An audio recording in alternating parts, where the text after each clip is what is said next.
There's a growing recognition about the prevalence of sexual assault on college campuses, and it seems new headlines each week, including the high-profile investigations currently underway at the University of Virginia.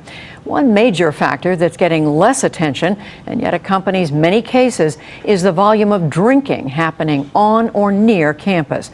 That is our focus tonight. Gwen has a conversation we recorded earlier this week. The scenes you find of college parties on the web and in the movies play up the fun, the rowdy moments, the sheer Animal House craziness of campus life. But a recently renewed discussion about rape allegations has thrown a fresh spotlight onto the dark side of problems associated with excessive drinking at institutions of higher learning. More than 1,800 students die each year from alcohol-related incidents. 600,000 students have been injured while drunk, and nearly 100,000 sexual assaults have been reported that were linked to alcohol intoxication. We talked with two people who have seen the problem close up. Jonathan Gibraltar is the president of Frostburg State University in Maryland, which has about 5,000 students. He's the co-chair of a college president's working group to address student drinking. And Beth McMurtry is with the Chronicle of Higher Education. She's part of a team that just finished a special series, Alcohol's Hold on Campus. Welcome to you both. Thank you. We just talked about death, injury, sexual assault. President Gibraltar, of those three, which would you say are the biggest consequence of excessive drinking? I think all of them are the biggest consequence of excessive drinking, and excessive drinking is the thing that I think brings about a lot of these related harms to a lot of college students today, and I consider every one of them to be extremely serious. Beth McMurtry, wasn't this declared a problem in the 1990s? I am certain this is not the first conversation we've had about drinking on campus, yet here we are again.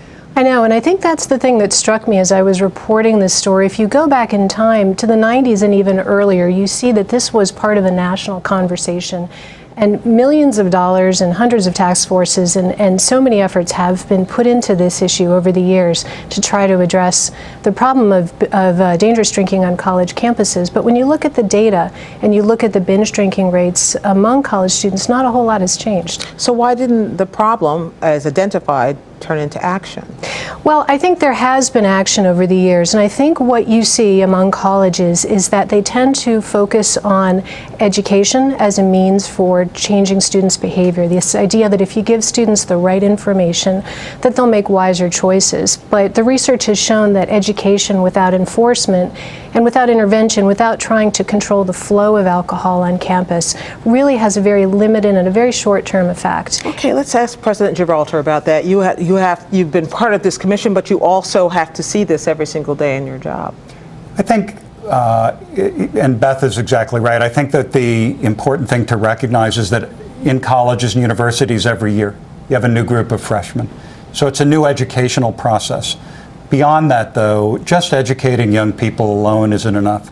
It's got to be a comprehensive initiative to approach this problem, and that includes both working with the local community, working with your college or university community, working with your alumni, but it also has to include deterrence. At Frostburg State, we have a collaborative law enforcement agreement, and our university police work closely with several different law enforcement agencies to work off campus and be able to work with, to really get at adjudicating these young people who get citations for off-campus behavior.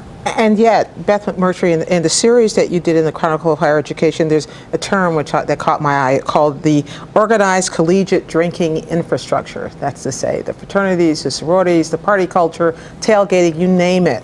How do you tackle that, especially when it's so much part of the identity?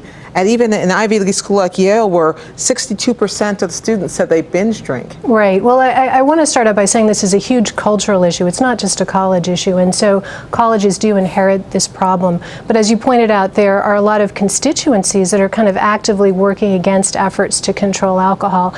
I think the simple answer is that it requires leadership, because this is in some ways a political issue. On campus. If you're going to take on the fraternity system, if you're going to take on the tailgating structure, the booster structure, you really have to, or if you're going to go out, as Frostburg did, into the community and look at what's happening off campus with bar owners and liquor stores, you really need high-level support to be able to tackle those very complicated and sometimes political issues. So is it just a matter that the colleges or the law enforcement are just looking the other way? The laws exist, the rules exist, and they're just looking the other way? I don't think they're looking the other way. I think that these are just incredibly difficult issues. You know, you deal perhaps with a fraternity or a sorority, perhaps off campus, and there is a culture around these organizations that makes it extremely difficult for law enforcement to actually walk in and be able to have an impact. I think that, I mean, at Frostburg State, when I arrived in 2006, the reported high-risk drinking rate was at about 59%. 59% of all students said they drink more than 5 drinks in any one sitting. We've been able to 5 drinks in over a period of 2 or 3 hours. Wow. Now it's down to 41%. We've been able to move the mark below the national average. How? Through a combination of deterrence, education, and working with local bar owners, working with landlords, and really trying to provide a comprehensive program for our students. When it comes to campus sexual assault, which we've been talking about a lot involving University of Virginia and the flawed story that Rolling Stone ran, but still raised questions about behavior, does drinking contribute to the inability of a woman to defend herself, especially if she drinks, is drunk, becomes a victim in one way or another, and looks like and the blame then shifts to the victim? Well, you raised a very interesting issue. Studies have shown that about 3/4 of sexual assaults on campuses involve alcohol. So we know that they're closely correlated. But historically, colleges have not talked about drinking or not talked about alcohol when they talk to students about preventing sexual assault. And I think the reason is they're worried that they're going to end up sounding like they're blaming the victim. They already have trouble getting victims to come forward, and so they don't want to send this message that, well, it's up to you, right? It's up to you to, if you drink too much, you might be putting yourself at risk of assault, and yet that is a fact. And so colleges are wrestling with how to talk to students about the reality of dangerous drinking without sounding like they're blaming them. President Gibraltar, how do colleges tackle this now and avoid the issue fatigue, perhaps, that stopped the conversation from moving to some better place last time? Again, every year it's a new group of freshmen, so it's a new conversation every year. And for me, taking a leadership position on this at my campus is extremely important. That empowers other people to be able to do their jobs.